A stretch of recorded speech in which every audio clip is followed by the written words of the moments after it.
The following is a Goulash Media production. goulashmedia.net. Welcome to the System is Down.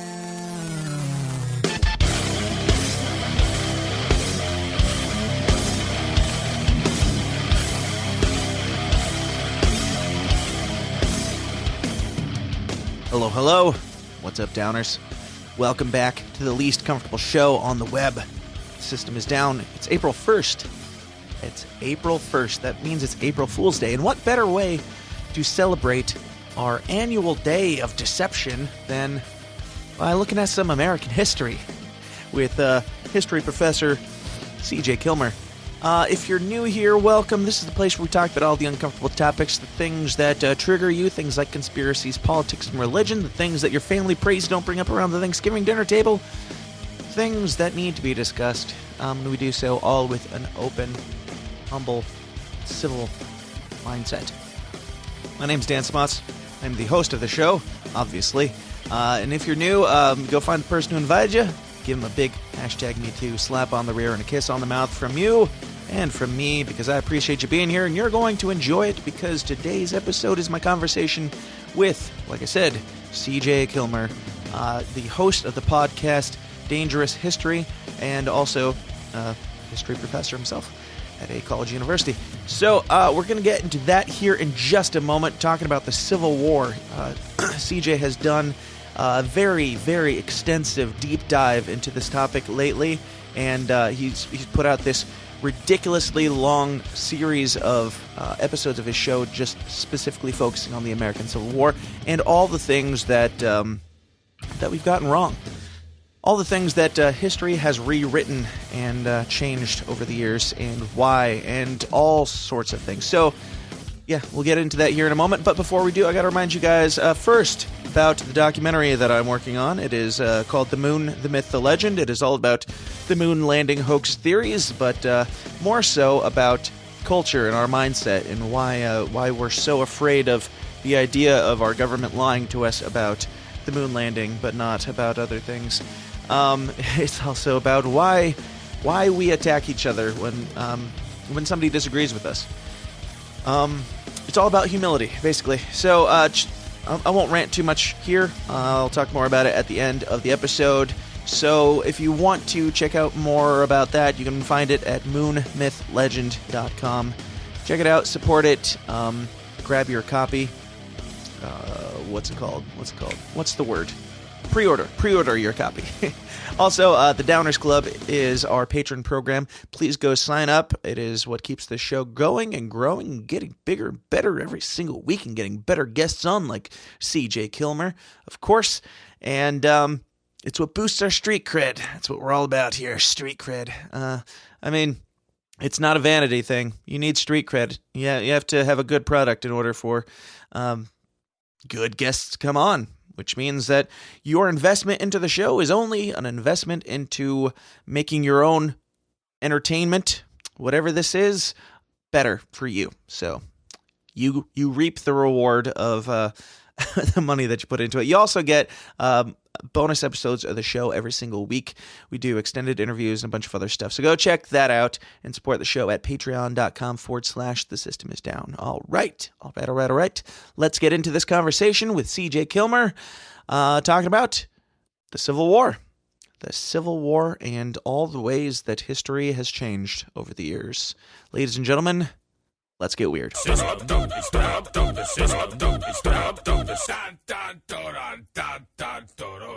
My guest today is college professor and podcaster C.J. Killmer. C.J., how are you doing today, sir? Great. Good to be talking with you. Absolutely. Thanks for being here. So give me a little bit of background on you. I wasn't actually that familiar with your work up until recently, and you've got this podcast, and you're a professor of history. So before we get into American history, give me a little bit of the rundown of the history of C.J. Killmer and where you come from. Okay, well, I guess the short version of the origin story is that I grew up in kind of a conventional sort of right-wing family, and I mostly just kind of went along with that just because most people go along with what they're surrounded by. Mm-hmm. And I sort of started to drift away from that in some respects. By the time I was a teenager, I was in my own thinking becoming more of, I guess, kind of like a moderate libertarian or a conservatarian or something along those lines. I was starting to have issues with some aspects of mainstream conservatism. Sure. Like the war on drugs was one of the earliest things that I kind of didn't buy. And, I also was alienated from some of the more religious aspects of American conservatism. And then also I started to, by the time I was maybe in my early 20s, it was the George W. Bush years and the war on terror and the Iraq war and all that. And so that started to make me for the first time seriously question the wars and the military-industrial complex and all that. At the same time, going all the way back to probably around middle school age or so, I got interested in history as a topic. And partly it was because I went to public school for all my schooling. And, when you go to public school, most of your teachers are either kind of poor to mediocre, kind of, shrug. Sure. But you have the small number who are much better than the rest, who stand out because they're actually good.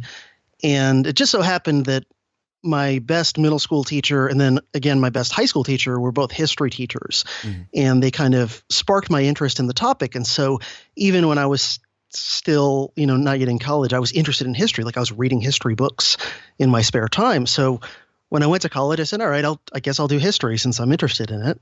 So I got a bachelor's degree and a master's degree in history, and then got a teaching gig. I didn't go on to a PhD, so I just have a master's degree. For various reasons, I decided not to continue on to a PhD, even though I was already kind of like preliminarily accepted into the PhD program where I got my master's. That was just like, I need a break from this.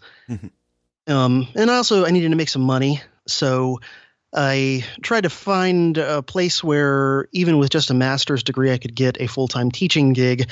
And it took a little while, but I eventually got one at basically what amounts to a community college. And so I've been teaching college history since, I guess, around 2006.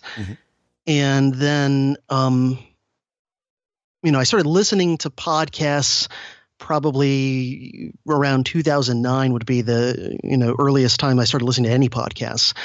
And it took a long time for me to put two and two together and go, I already talk about history for a living.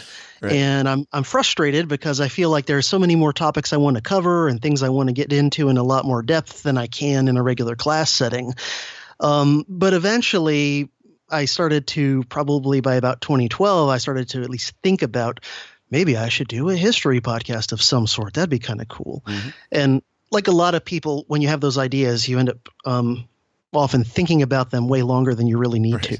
Right. So I had to ponder it for a couple of years before I finally got up off my ass and made it actually happen. But then, that's how it goes. So anyway, 2014, I started the Dangerous History podcast. So it'll be 5 years this summer, I guess. I think I started in the summer, so I'm almost at 5 years. Sure.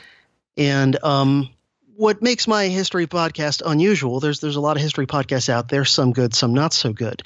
But what makes mine stand out from most is that I'm coming at it from a basically a Lysander Spooner individualist anarchist sort of perspective. And when that's your framework through which you're viewing the world, there are a lot of things in history that are going to seem quite different. They're going to look very different to you from how they look to everyone else, even who studied the topic a bit, aside from just kind of ignorant people.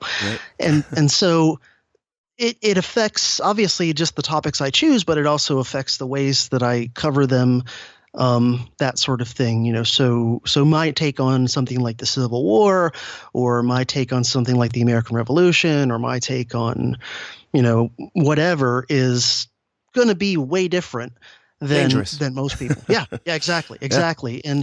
And since I do have a background in conventional academia, I actually, I kind of understand that world, and I'm able to, in some cases, just share things that the academics know that the mainstream still hasn't caught on to yet, like certain, just facts about history that the general public is just often not told about, but that the actual experts know about and have books about. It's just a lot of these things are hidden in plain sight. You can put some very dangerous facts out there, but if they're hidden in like a 400-page dense history book with lots of footnotes and small font and not a lot of pictures, like no one's ever going to go look at that. And the same thing, you could stick some interesting facts in some scholarly journal articles and things like this, and it's hidden in plain sight. People are just not going to look. So part of what I do is just simply some of these things that the experts know, I just share them with the general public and try and translate them into ways that average folks can understand. So anyway, hope that wasn't too short, too long, whatever. But that's kind of the origin story. Very good. I love it. I love the approach that you're taking. Curious. Well, first off, this episode is scheduled to come out on April Fool's. I thought that seemed like a good date to put out something about, the great lies of history, I suppose you could call it. But our podcast talks on some things that even other libertarian podcasts tend to avoid, like conspiracies and stuff like that. Do you think like this kind of changing and rewriting of history, do you think that it's intentional and nefarious in any cases, or do you think it's just kind of some of these facts have gone to the wayside? I think it's a mixture of many things. I think some of it is intentional, but maybe not even always consciously intentional, if that makes any sense. Sure. Where if 90+% of the academic professional historians basically kind of see the world in the same way overall, then there's going to be a huge amount of groupthink, even if none of them are deliberately going, oh, I'm going to slant things to be favorable to the state, and I'm going to slant things to be favorable to, powerful interests and the power elite and so on. It's like, to some degree, it's just groupthink and tribalism. If you go into a profession and everyone kind of thinks the same way, unless you're just a contrarian weirdo like me, you're going to tend to sort of absorb the worldview. Yeah. So I think that's part of it, and I think part of it too is that the state itself, and then some of its kind of satellite institutions, like colleges and schools, even the ones that aren't directly state, run or state owned, and the mainstream media, including things like the companies that own things like the History Channel and those sorts of things, that whether they're always consciously thinking about it or not, they have a vested interest in not going too far outside the status quo and in sort of being a modern version of the old court historians of kind of the ancient and medieval period. The court historians being the historians who would be hired by a king or a pharaoh or whatever, and who would basically just write the history that was favorable to the king or the pharaoh. Right. And so the modern version of that is, writing the version where most of the presidents are basically good guys. There's a couple bad apples, but that's really all. And, the Team America makes occasional mistakes here and there, but generally we mean well, and usually we do more good than harm. And, corruption is a rare exception rather than a feature endemic to the system itself, all these sorts of things. So, yeah, I mean, this is, what I try to do in my work is to bring a fresh set of eyes to a lot of these issues that are always just kind of dealt with predictably by the mainstream establishment. Very good. Now, do you take this same approach into your class on campus? Or are there boundaries that you can't, explore and go off the rails on like you are able to on your podcast? Well, I've got a surprising amount of academic freedom, just happens, where I work and the way they do things and the way my administration is.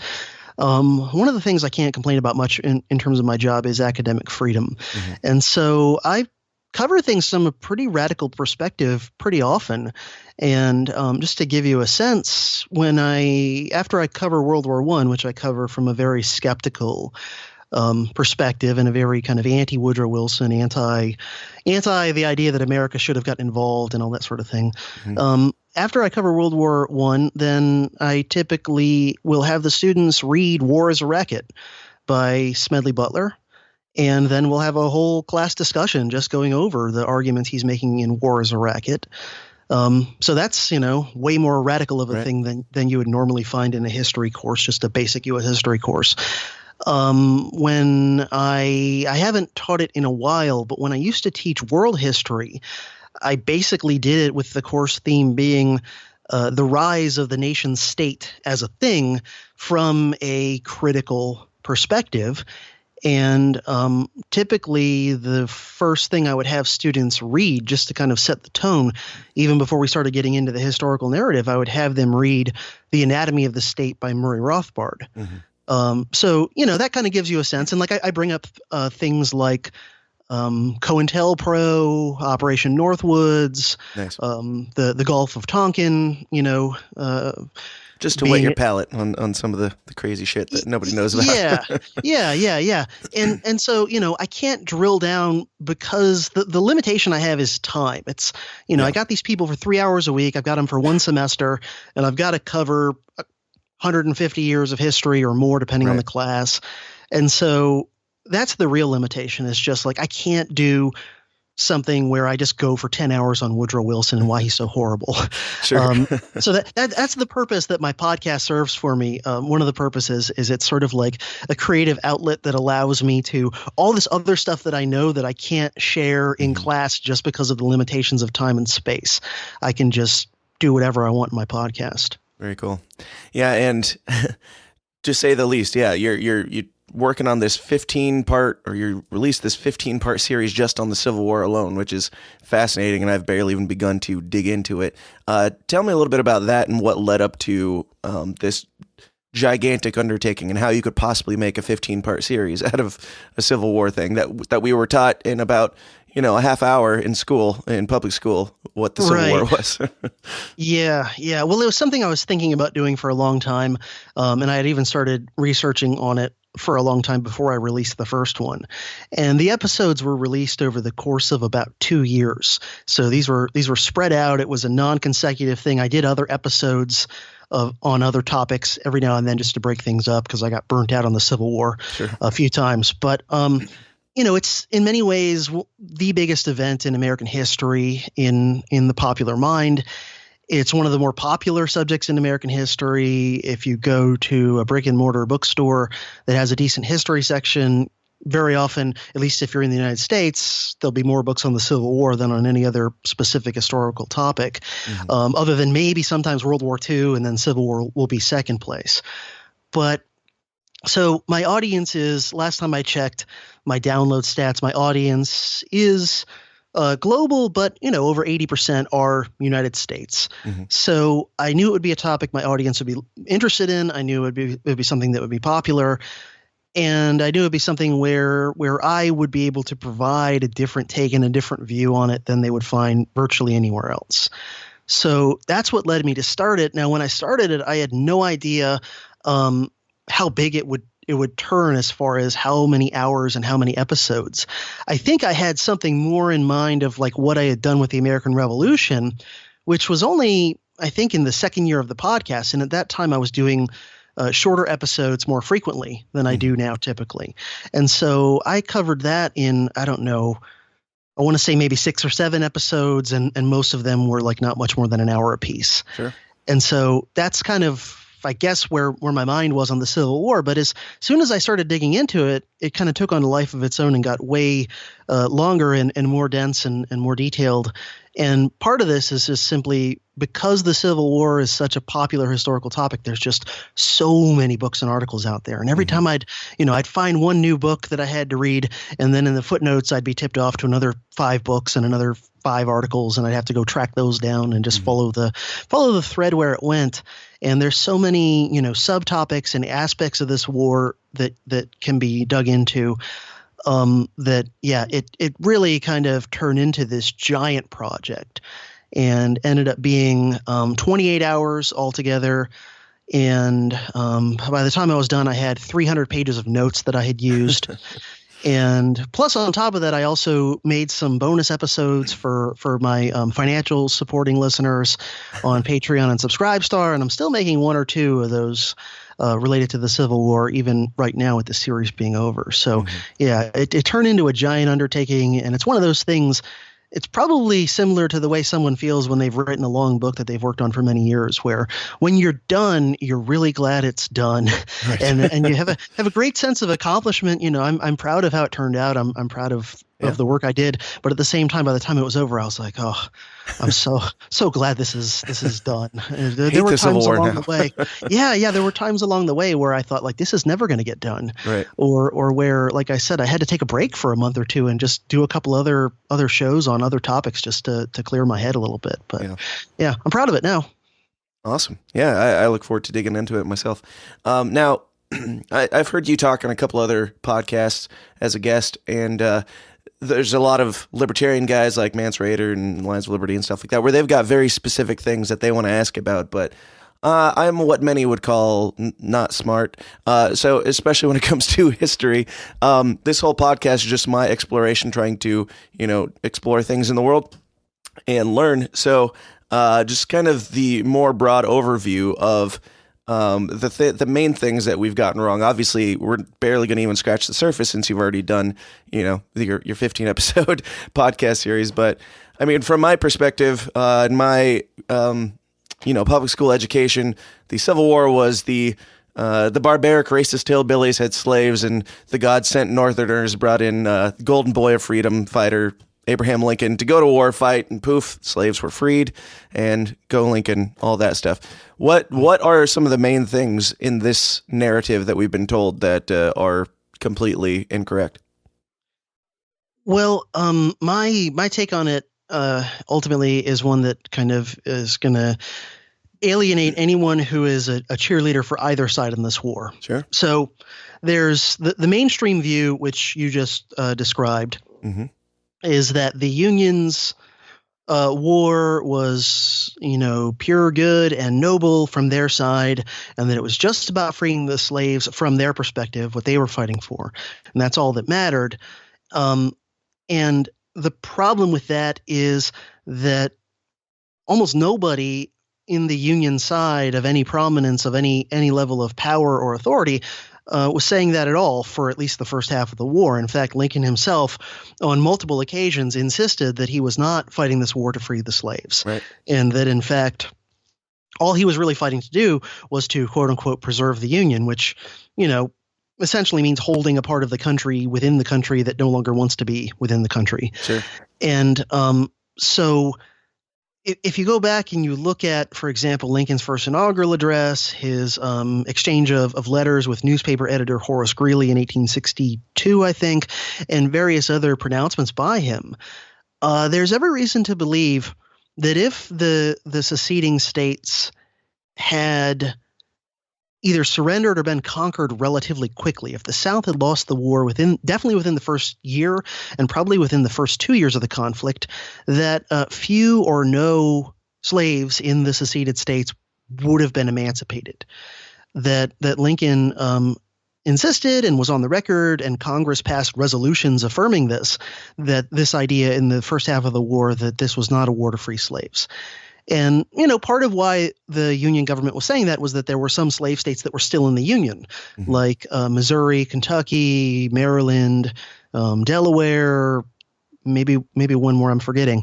So they were trying to minimize the number of states that seceded. And so part of that was this whole effort to make the war from the Union side not really about freeing slaves, so it wouldn't alienate any more of those so-called border states into joining the Confederacy. So there's that. And there's, actions of the Union government in the first half of the war that show this. Like, for example, there was a Union general in the early part of the war named John Fremont, who was placed in charge of overseeing Missouri, which Missouri was put under martial law for most of the Civil War. And Fremont issued an order in Missouri that said, it didn't even free every slave in Missouri. What it said was that slaves who were owned by people in certain specified counties in Missouri, which basically were the southernmost counties of Missouri, slaves in those areas who were owned by people who were known to be pro-Confederate would be declared free. Okay, so it's not even freeing anywhere close to all the slaves in Missouri. It's just Right. a very limited, just in these areas, just if they're owned by known Confederate sympathizers. Right. And when Lincoln found out about this order, he fired General Fremont and overturned the order as commander-in-chief. He rescinded the order. So, like, this shows you how determined he was in the first half of the war to try and keep up this claim that the war wasn't really about trying to end slavery Sure. in states where it already existed. Mm-hmm. So there's that. There's the question of, why were many Union leaders so determined to not let the South go no matter what?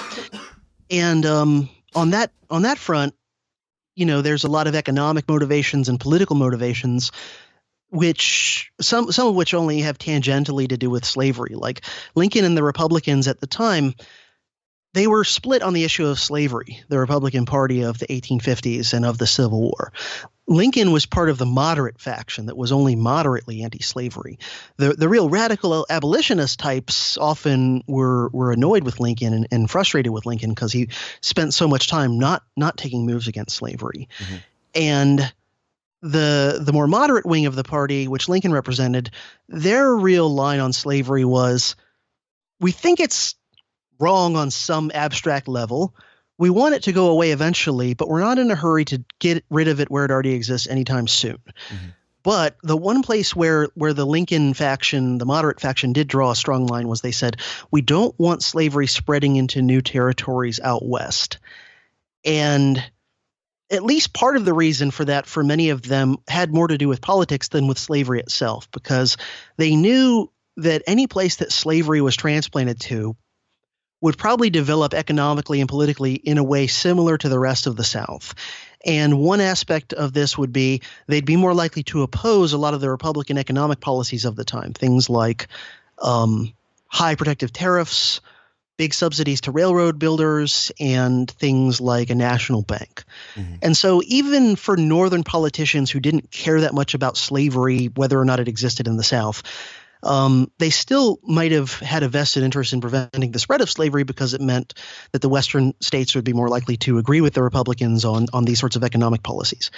So the point is the Union, a lot of their motivation really had more to do with keeping the South in the Union so that the South could continue paying taxes to D.C. and Sure. all these sorts of things. And in some ways, there was some degree to which the South was kind of economically a colony in a way of Northern finance and industry, both before, during, and after the Civil War.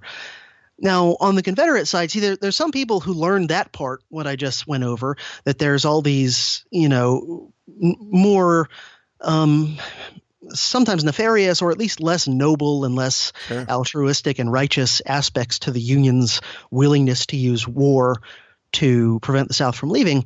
And then they get sucked into the dichotomy and suddenly become Confederate apologists and suddenly turn the Confederates into these heroes and good guys and, Right. take the line of, the Confederates weren't really motivated at all by slavery. And this wasn't about slavery at all. Mm-hmm. And I also reject that line too, because, part of what I learned when I made my journey to becoming a radical individualist anarchist is that you don't have to be herded into one side or the other of a dichotomy somewhere. In other words, sometimes both sides of a given dichotomy are bad, and I don't want to be a supporter or apologist for either of them. Right? So, this is how I feel looking at the Republicans and Democrats in an election. This is how I would look at like Donald Trump versus Hillary Clinton. Like, sorry, I'm not going to pick one. They're both messed up. Right. And so that's kind of how I view the Civil War, that on the one hand, the Union in many ways was fighting for empire. And yet at the same time, the Confederacy really was to a large extent motivated by the desire to preserve and defend slavery. Sure. And so, for example, I think it's in my last episode in the series, I have a whole segment that's like an hour and a half, 2 hours long, where I just dig into primary source documents from leading Southerners from the kind of time period in which the states were voting to secede in the South.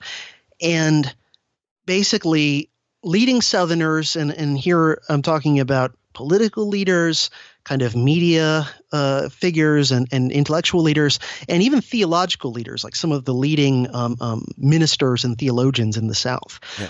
They were explicit and pretty much overwhelmingly unanimous in saying flat out, with no caveats, we are trying to leave the Union to protect slavery. Like they said so. And Sure. all I did was say, like, okay, here's their words. They're all saying this. How on earth can you then say that, like, this wasn't really about slavery from the Southern perspective? Sure. Now, it's fair to say that it wasn't all about slavery from the Union perspective, but that doesn't prove that the Southerners weren't motivated by protecting slavery, right? I mean, I know, and people who listen to my series will know, that Lincoln was no radical abolitionist. Mm-hmm. But the point is that the South thought he was. They perceived him as that.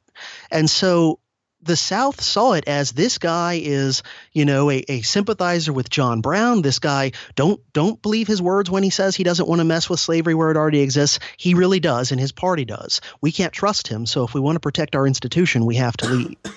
So, there are some people, even kind of libertarian people or libertarian-leaning people, mm-hmm. who are very pro-Confederate and very, Confederate apologists and that sort of thing. And my conclusion after research is just like, you can't say that the South wasn't motivated by slavery to secede. Right. You just can't. I mean, they're all saying that's what are like the apologists. What are they saying that the South was wanting to secede for? Just because they had it with the Union, or like, what is the explanation if it has nothing to do with slavery at all? Yeah, it seems like a very common one, and there are different variations of this, but a very common one that I've seen in some different places is that it was really all about the tariff. Mm-hmm. And that for some reason the Southern leaders were really more angry and concerned about the tariff issue, and that's why they wanted to secede, and that for some reason they made the political decision that it would be more advantageous for them to talk about slavery to justify it, even though that's not the real motivation. To which I say, like, how do you know that? How can you prove that? Like, every leading figure in the South was all in on some conspiracy to all claim it's about slavery when they really don't believe that, when they really think it's about the tariff. Mm-hmm. And in fact, they had very good reasons.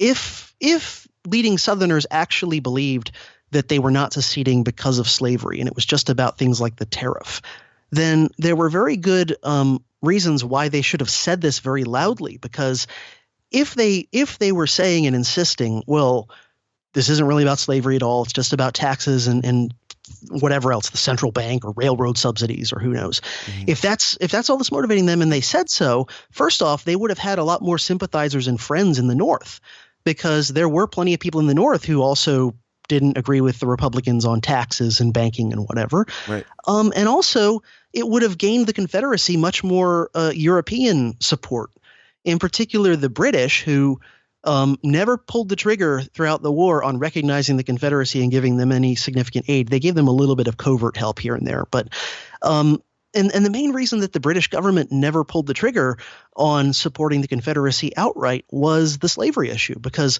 the British had already abolished slavery throughout their empire 30 years before, mm-hmm. and had publicly committed themselves around the world to being an anti-slavery government. And we're even using the Royal Navy around the coast of Africa to try and end what was left of the transatlantic slave trade. Mm. So that was the biggest reason that the British didn't help the Confederacy more. So it would have actually benefited the cause of Southern independence to say loud and clear, oh, this is not about slavery. And yet that's what you find them saying over and over again in very explicit terms. Right. And everything that I found, sometimes Confederate apologists, they'll point back to some quote or some book or article or whatever where some Confederate leader is saying, this wasn't really about slavery. That's not really why we seceded. But what I've found is that all of those sources are things written years after the war was over.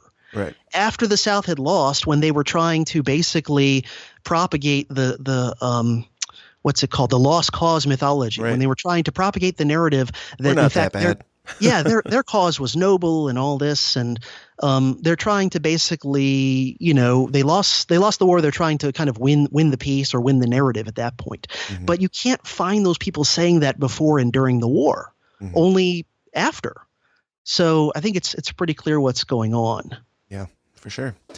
Dig into Abraham Lincoln a little bit more, because so he was not opposed to slavery in any way whatsoever. I wouldn't say that. I mean, I would cared call more him, about the Union.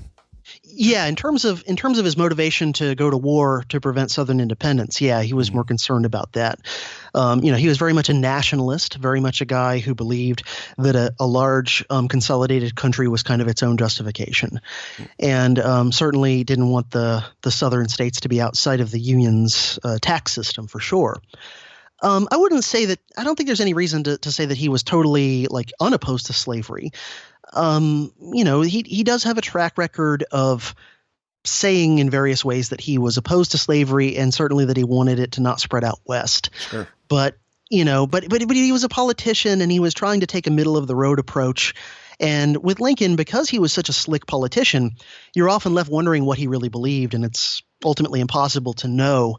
But just to give you an example, when he was campaigning in Illinois for Senate in 1858 against Stephen Douglas, and they had the famous Lincoln-Douglas debates where they debated each other, I think 4 or 5 times at different cities throughout Illinois during the campaign. Interesting thing about Illinois, I think this is still somewhat true today, but it was definitely true back then. In Illinois, the southern part of Illinois is actually culturally kind of southern because it's very close to Missouri and Kentucky and those places. And so a lot of people in southern Illinois have roots going back across those borders. Whereas northern Illinois was settled more by people who kind of came from the Northeast and those sorts of places. And so what's interesting is when Lincoln would be speaking or debating in southern Illinois, he would say things that sounded much more Southern friendly. He would say, this is where he said those famous quotes that some people know about, where he said things like, I, as much as any man, am in favor of the superiority of the white race, and these sorts of things. He would say them when he was speaking in Southern Illinois to those audiences. And yet when he was speaking in Northern Illinois, he would sound much closer to an abolitionist. He'd be talking about, natural rights and that these should apply to all men and this sort of thing. So, yeah. Not honest Abe. Not honest Abe. Man. Yeah. So he's really what he Same is tactics as still using today. Yeah, So. yeah, he's slick, Abe. I mean, he really could teach Bill Clinton a few things about just pandering. So yeah, Right. But anyway, sorry. No, it's all fascinating. And like I said, I don't know all that much about the Civil War really. So feel free to take the conversation wherever you think it needs to go. Yeah, well, another aspect of this that you're rarely told about that I dug into a bunch of times is the degree to which mobilization for the war eroded civil liberties and individual rights and freedoms and led to the massive growth of state power. So this is the sort of crisis and Leviathan idea. Anyone who's read that pretty well-known book by Robert Higgs, which that book deals more with the 20th century. But the same thing is happening during the Civil War where and this is the thing on both sides, both the North and the South, in the process of fighting the war, which ends up being obviously a very long, very expensive, very bloody war. There's unprecedented growth in government power that erodes individual rights and freedoms, and the central government in both the North and South is intervening into areas of society and the economy that they never had dreamed of before. So it's in the Civil War that we get the first income tax, and both the North and South do it. It's during the Civil War that both the North and South print a ton of paper money, not really backed by much. The South actually does more of this than the North, and they end up with hyperinflation. It's during the Civil War that there's all these new taxes. There's all this increased kind of surveillance of the population. Now, it's pretty ad hoc and ineffective by kind of our standards today as far as mass surveillance goes, but nonetheless, for example, in the North, at least a few thousand Northerners ended up locked up in prison by Lincoln's orders for things like what they said or what they published in newspapers, that sort of thing. So there is a crackdown on freedom of speech and press to some degree in both sides, although this was a case where the North went much further than the South did. The South actually went much further than the North, though, in kind of economic statism. So the South, one historian whose take on the war I really like and sympathize with, Jeffrey Hummel, who wrote a book called Emancipating Slaves and Slaving Free Men, he describes the South's economic mobilization for the war as war socialism.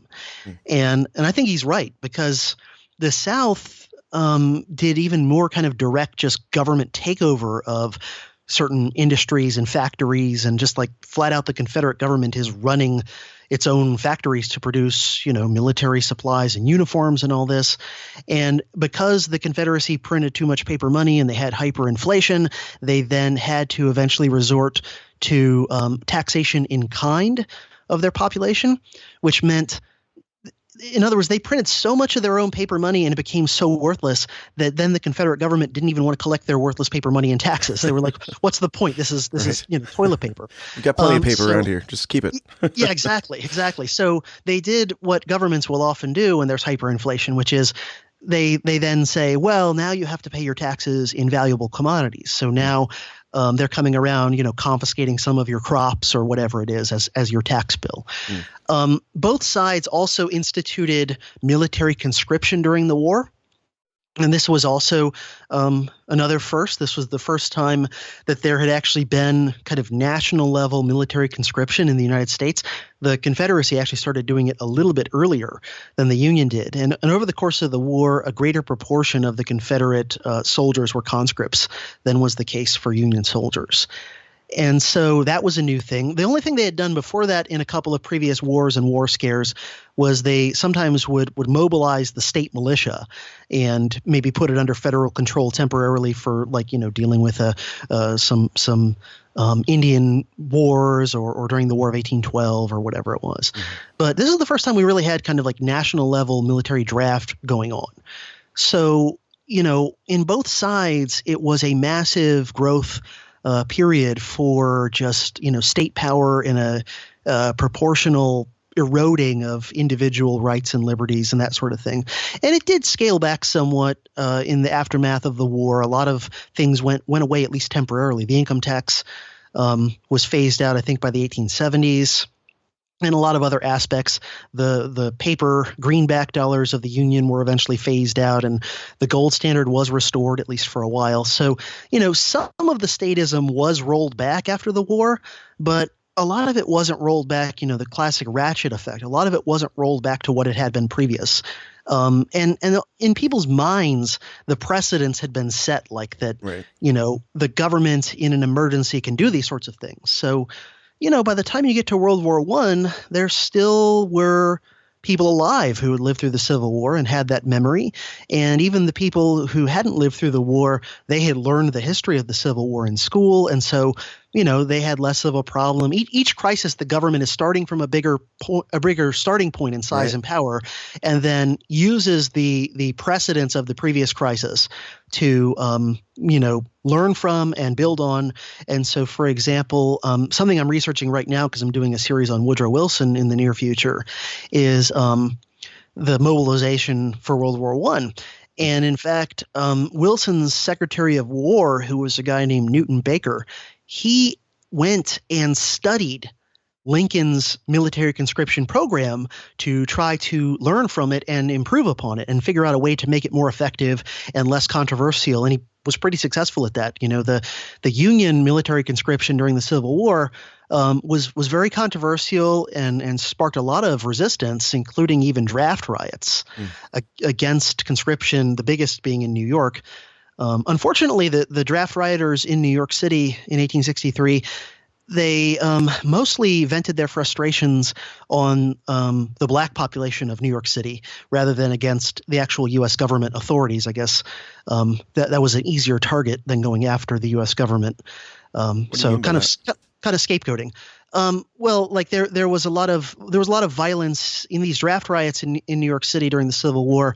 A lot of violence was simply just directed against like the black population of New York City. Mm-hmm. And there were, people beaten, a few people, I shouldn't say a few, I think more than a few people killed. Mm-hmm. Black parts of town were set on fire. And a lot of this was being done by Irish immigrants in particular, who were very much against the being drafted into the Union Army, mm-hmm. And kind of blamed it on the black population, like, oh, we're being forced to go fight to free these people and we don't care about them at all. Mm. Whereas, if you really wanted to target your anger and resentment over the draft at the right target, you'd have to set your sights on the United States government, on the United States military. But the problem is, like, they got a lot of guns. They got a lot of bayonets. They got a lot of cannons and artillery. A little bit harder. Yeah, and ultimately, by the way, when Lincoln put down those draft riots in New York City, he actually diverted troops, some of whom fresh from the Gettysburg Battle, which had just happened, I think a week or two before the draft riots. Mm-hmm. So you have troops being shuffled in straight from Gettysburg to then go and storm New York City and put down the draft rioters and everything like that. So, there's just a lot of aspects to this war. If you're someone who thinks that individual rights and liberties are a good thing and the growth of state power is generally a bad thing, then there's a lot to not like about this war. Even though, one aspect that came out of the war eventually was the ending of slavery. It did, come as a consequence of this war. Right. So that's great for obviously for all the people who were slaves and now weren't. But then, of course, they face so much in the way of legal and extra legal, discrimination and limitation on their rights that, they weren't slaves anymore, but they certainly didn't have full rights and freedoms for a long time anyway. Sure. And then, the fact is everybody else now had to deal with a much larger, more powerful, more intrusive government and all these other, consequences. So I think that's actually the inspiration of the title of that book I referred to before, Emancipating Slaves, Enslaving Free Men. Right. That you're freeing the slaves, but then in the process you're drafting people to fight and you're levying income taxes and doing all these other things. So. Yeah. Hey guys, this is Dan's wife, Kayla. I just wanted to interrupt this podcast to let you know that he puts a lot of work into it for currently no monetary profit. And he has a family to feed. To do so, he runs his own media business called Goulash Media. Dan has a crazy creative brain that makes him uniquely able to take your project, whatever it may be, and make it the full package. So whether you're in need of graphic design, logos, branding, commercials, wedding videos, podcast jingles, music production, music videos, merchandise, websites, pictures, or what have you, contact Dan and he'll seriously make you look and sound awesome. For more information, just go to goulashmedia.net. That's Goulash, Goulash, media.net, where Dan caters to the little guy with the big vision. Now, after the war was over, we're led to believe that instantly all these black slaves just went out into the population and they had a great and happy life right away. What's the more realistic view of what exactly happened after the war? Yeah, that's the time period is usually called Reconstruction. Mm-hmm. And it's about 11, 12 years right after the war, this time period. And basically, Reconstruction is like hardly anybody comes out looking very good over how this was handled. Mm-hmm. On the one hand, you have the white Southern population who are, to some degree justifiably angry about what happened during the war because, not only did they lose a larger, because they had such a smaller population than the Union to begin with, they lost a much higher percentage of their adult white male population in the war than the North did as a percentage. The North lost more absolute numbers, but smaller percentage because of their bigger population. So, and then also something else I haven't mentioned yet is by the last couple of years of the war, the Union employed, this is another dark side of the Union war effort, total war tactics. And the most notorious of these was General Sherman, but, other Union commanders did this in various ways in various places, where you're not just going after the Confederate Army, you're burning entire cities to the ground, you're confiscating or destroying all the food in an entire, region of a state or something like that. You're creating thousands of homeless civilian refugees. You're creating disease, malnourishment, starvation, all these things by deliberately targeting civilian infrastructure and the civilian economy, right? And so, between the war itself and all the bloodshed and destruction, and then the fact that so much of the South was just wrecked. Just the crops were devastated, the towns were burned to the ground, everything was just destroyed. It's completely understandable that the Southern population would have a lot of anger and resentment. Right. Unfortunately, as with the draft rioters in New York City, people often have a tendency to vent their frustrations on the most convenient and vulnerable scapegoats. And they the angry white Southerners found that if they tried to directly attack the occupying Union Army forces, that was really dangerous, and that was a good way to get yourself killed. Whereas a lot of the newly freed black population were much more vulnerable targets. Right. Many of them were desperately poor, having just been, released from a state of slavery, which they'd been in for hundreds of years, their descendants. And either just because they couldn't afford them, or in many cases there were legal barriers. The freed slaves often had a hard time acquiring things like firearms for self-defense, and so they were very vulnerable targets. Plus, white Southern society at the time was like unanimous that these people, don't really have rights and we shouldn't respect them and whatever. And so they faced oftentimes, the former slaves, all sorts of horrible violence, vigilantism. The first version of the Ku Klux Klan, of course, emerged during the period of Reconstruction, as did some other kind of Ku Klux Klan type organizations in the South. There was a lot of vigilante violence and terrorism and lynching and all that sort of thing. And the Union forces that were occupying the South, they, sometimes did take action against these sorts of things, although they often didn't, really stop the problem. And also the Union occupiers in the South oftentimes were exploiting their power and position there to do things like kind of expropriate valuable assets and things like that. Rich Northerners would come down as generals and would buy up Southern real estate and buildings and businesses and whatever at fire sale prices, and then take over and kind of perpetuate this kind of colonial relationship of the Southern economy to the Northern economy. And they also, the Union occupiers kind of rigged the Southern political system to the Republican Party's advantage in various ways. So, yeah, I mean, Reconstruction was just kind of a mess. In some areas, the former slaves did, at least for a while, have some of their rights, because there were at least some people around who would enforce things like the 14th and 15th Amendments. So, like, for example, there was during Reconstruction, there were black men from the South getting elected to Congress and getting elected to, various state offices. I don't think ever to governor during that time period. But, these things we think of like not happening until the 50s and 60s, right? Like a black congressman getting elected.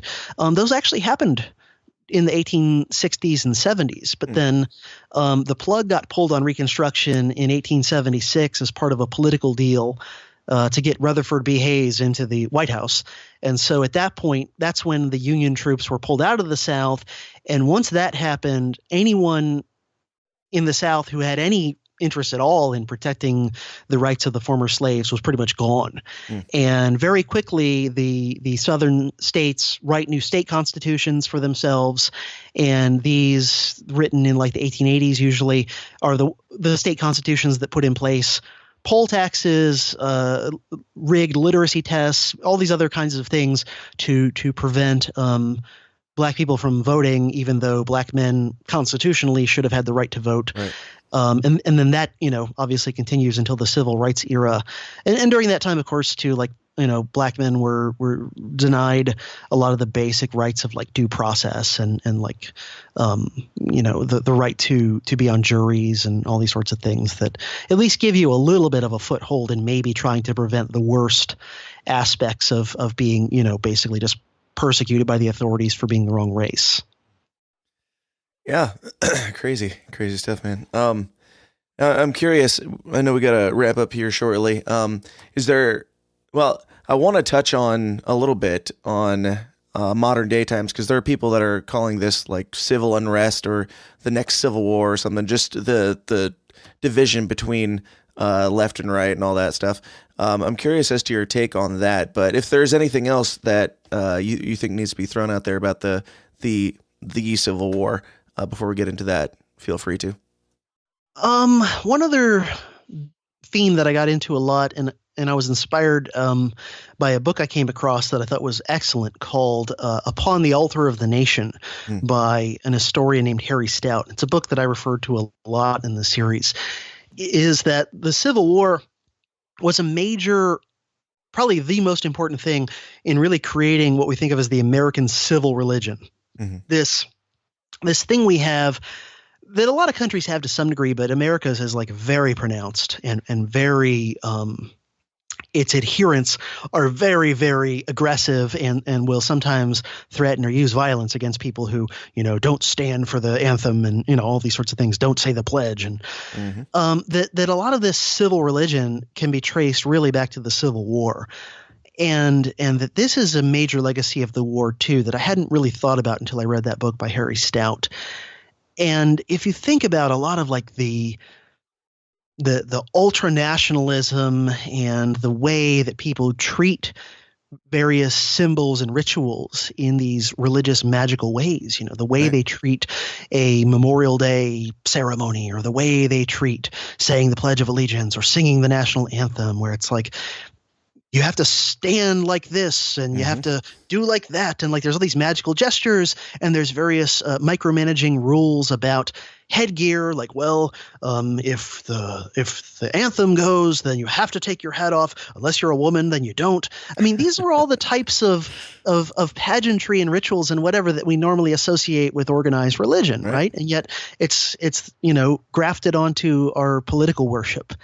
And so that's another aspect of this war that I get into a lot, that I think a lot of people don't really think about or don't really know about, because most people don't question these things. Most people don't question like, well, where did the Pledge of Allegiance really come from, and who came up with these rituals and these rules, and who came up with all these things that are treated as sacred and unquestionable and as dogmas. So yeah, that's just one more aspect of the war that I think is really interesting. Of course, you'd bring that up right at the end, because I could rant about that myself for about an hour. But yeah, go ahead. Well, My son actually went to his first Boy Scout meeting just to see what it was all about, and I was like, ugh. Yeah. Like some things in there where it's just like, this just feels like Catholicism or something. It just feels like a bunch of superstition and rituals. And, there's some real weird. It's really culty, a lot of these things. And it's too bad there's not something like Boy Scouts. Maybe there is something out there and it's just a small and I've never heard of it. But if there was something like Boy Scouts where you could like learn some of the cool stuff you learn in Boy Scouts, like, how to start a fire and how to do survival skills and camping. Cool stuff like that. Yeah. And maybe even throw in a little bit of like just kind of like generic, for lack of a better term, good citizenship. Like, hey, volunteer to help out someone who needs help, or, help your neighbor or whatever. Like, that's all good stuff. Right. I got no problem with that. But yeah, when they graft this nationalism and all that, like, then it's like, oh man, come on. Can't you just like leave that out? I thought we were just going to go camping. I know. Why do we care about how to raise the flag and put it back down and fold it and this and that? It's like, come on, guys. It's a flag. Just get over it. Yeah. I mean, I really think politics creeps into a lot of places where it would be best if it was just left out. But well, on the other part of your question about current events and civil wars and that sort of thing, I go back and forth in my own mind over like, are we on the potential cusp of another civil war? Sometimes I think yes, sometimes I think no. I think we're all too lazy. To actually do something about it. I think there's so much that's different from back then in terms of the reality and also how people perceive it. I don't think there's a lot of people who are keyboard warriors. Right. And they're good at talking tough and talking fighting words on social media and whatever. And a lot of these people, probably the overwhelming majority of them, push comes to shove, they're not going out into the street to risk their life and limb and only a tiny percentage of people who talk tough like that ever would do those things. And also the central government is so much more overwhelmingly powerful than it was in the 1860s to just stomp down on any real civil disorder. I mean, even look back at the late 60s and all the violence and protests and things that were going on in late 60s, early 70s. And there's nothing like that today. And they've gotten far more effective at things like surveillance and COINTELPRO type stuff to destroy real organized resistance from within before it ever becomes a real threat to the system. And so I don't know. I have my doubts that it would ever turn into something like an actual civil war in the sense of like two really organized factions fighting for control over things. I can see there being like a more amped up version of, say, like Antifa versus alt-right street fighting and whatever. I can see it turning into maybe some larger versions of that, some bigger versions of Charlottesville happening in more places. And that's got potential. But I don't know. I have my doubts about that turning into an actual civil war the same way we would think about it. Sure. Maybe it'll stay at the level of a cultural civil war, but I could be wrong. I mean, these things can often escalate quickly without anyone intending it or seeing it coming ahead of time. You could have that one kind of Archduke Ferdinand type situation where like one dramatic event sparks something that gets out of control and snowballs into a bigger thing. So, these things often can take on a life of their own if the right circumstances and dramatic events just line up, in the course of events. But it might just stay on the level of a cultural civil war. But what I think is maybe a more likely possibility is that we get that kind of like street fighting on steroids type disturbances and violence, and then whoever's running the state at the time, whether it's Trump or some left winger or whoever, they then go, all right, we need to just crack down on all this. We need to just like stop this, put it all down. And a lot of the population, if there's been enough disorder in the streets and violence and chaos, they'll be cheering it on. Right. There'll be the thunderous applause, right, to the Sith Lord taking over. Right. And I see that as a more realistic possibility in some ways than an actual civil war scenario. Now, will there be violent resistance to that sort of a takeover? I don't know. I don't know. But just on the topic of civil war in general, I know there are some people out there who think that a second civil war is likely in the near future, who are excited about it. And I really think that's the wrong. I think if another civil war happens, there's no way it turns out. There's no way that it turns out in a way that's beneficial to individual rights and liberties and all the sorts of things that we value.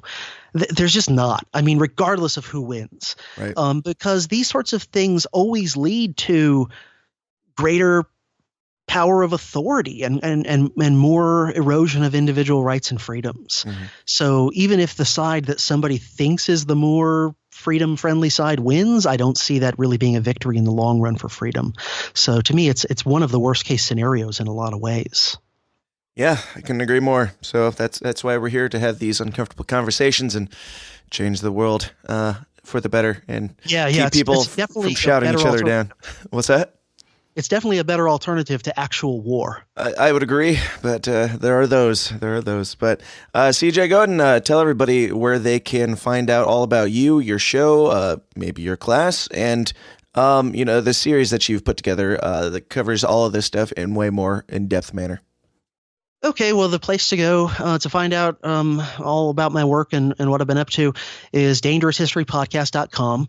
And that'll just take you to my homepage, and you can browse through almost 5 years worth of episodes, coming up on almost 180 episodes. My next episode will be 180. You can subscribe to the podcast on all the usual podcast venues, iTunes, Stitcher, etc. You can also follow the Dangerous History Podcast on Facebook and Twitter if you want to. And check out my Civil War series. It's all done now. So 28 hours worth of material plus bonus episodes. People who like my work, want to support it, and want to get some bonus material and stuff, you can support me on both Patreon, and also for those who have issues with Patreon, I do have Subscribestar now as well. They can do that. And I've got stuff, a whole bunch of things coming up probably over the course of this summer. Different projects, some of them in various stages of being worked on, some of which I'm not kind of talking about yet, and others of which, like for example, my Woodrow Wilson series, and that's going to be maybe not quite as big as the Civil War series, but it's going to be pretty long, a lot of hours, a lot of depth. There's just so much horrible stuff about Woodrow Wilson, so people have that to look forward to. Very cool. Well, CJ, thank you so much for being here. I would love to have you back on in the future because I could pick your brain for hours, and there's plenty there to pick. But yeah, thanks for being here, man. I hope to do it again soon. Oh, sure. You're welcome. Thanks for having me. It's been a lot of fun. And yeah, I'd be down for doing it again. Absolutely. Hey guys, thanks for sticking around to the end. I hope you enjoyed my conversation with Professor CJ Killmer as much as I did. And I did. I really did. Great guy. A lot of fun to talk to. A very knowledgeable guy, and I would love to have him back on in the very near future to pick his brain on some of the other things. I'm really looking forward to digging into some of his work, some of his podcasts, and all the stuff that he's got going on, because dude's just a well of knowledge. He's got the lowdown on a lot of things that I am a big dumb old dummy on. And I need to know more about our history, and so does everybody else. So I highly recommend you go check out his work and everything that he's got going on over there at Dangerous History. Also, just another reminder, the documentary that I'm working on is called The Moon, the Myth, the Legend. And it is crowdfunded, kinda. I don't necessarily need the money because I can make it on my own. I'm going to make it whether you support it or not, but if you want to be a part of it, I think it's going to be something really cool. You can find the trailer and all the information at moonmythlegend.com and sign up for your pre-order. Get your copy early, get your name in the credits, get as a producer, basically. You can get posters, merch, all sorts of fun things at moonmythlegend.com. Also, go join the System is Down forum. That is where we're having these conversations on Facebook. It's like Facebook. It's within Facebook, but without all the douchebaggery. That's all I can say. It's kind of amazing what we've done in there. Not even like-minded people, like just people who are open-minded and civil and willing to have these conversations without getting offended if you challenge somebody's, structure or their foundation for their life or whatever. Just exploring different avenues of thought and having conversations about stuff that's going on in the world, being humans together, exploring humanity. The System is Down forum can be found on Facebook. Just type in the System is Down forum, ask to join, and I'll get you right in. Or you can go to tsidpod.com/forum. And the Downers Club, like I said at the beginning of the show, is what keeps this show getting better. And it's getting better. It's always getting better. You know it is. You see it. You see it all around you. The show gets better every single week. You know it does. I've got a lot of fun things coming up, a lot of great guests that are coming on, and episodes planned that I think you're going to really enjoy. So please consider supporting the show at patreon.com/The System is Down. And in doing so, you will get bonus episodes of the show every single week. I did a bonus episode with CJ, extended interview that you can go get right now at patreon.com/The System is Down. And all the other things, iTunes, review. I don't know why we feel like we have to say this every single time. Everybody does it, and I get really annoyed by it and get sick of saying it. I feel like if you haven't done these things by now, then you're not going to, but consider doing them if you haven't. Go like, share, subscribe, do all the things that millennials do on Facebook, Twitter, Minds, Gab, Instagram, YouTube, iTunes, leave reviews. They're all free things. They take you 2 seconds. They make us look good and better, and which just, again, boosts our street cred and makes it easier to get guests on the show. So go do that. Cost you nothing except a few seconds of your time. So please do those and share the show with somebody this week, and I will love you indefinitely, forever and ever and ever. Amen. Also, go out and have a conversation with somebody this week. The goal of this show is to change the world one uncomfortable conversation at a time. That means being open, being honest, being raw and human. If you don't know about a topic, then listen to somebody else. If you know about a topic, share it. Share it civilly, share it humbly, and just be open-minded, because you've got a lot to learn, and so does everybody else. So let's continue this thing. Let's push the idea of humble discourse. You can disagree with somebody and still love them and still be a human with them, still understand that they come from a different place than you and they've come to a different conclusion than you.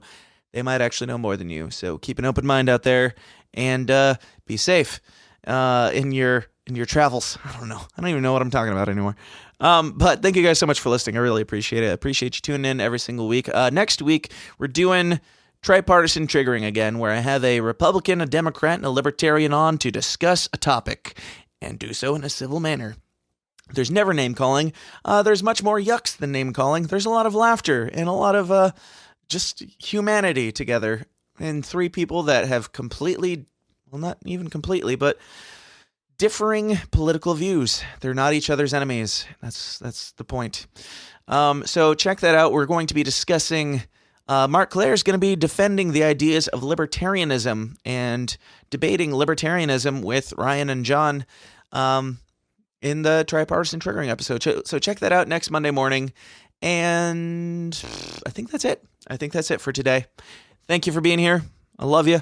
I hope that you've enjoyed it. I hope that you have a great week. I hope that this show is a great way for you to start out your week on a positive note and keep you from going down a dark, depressive rabbit hole of what normal life is as you commute to or from your place of employment. Have a good week. And of course, if you'll have me, I'll be right back here, nestled safely into your ear canals next week with some more uncomfortable conversations for you. Until then, ladies and gentlemen, please continue to question everything and stay uncomfortable. And I'll talk to you then. Thanks. This has been a Goulash Media production. goulashmedia.net. This concludes our broadcast day. Click.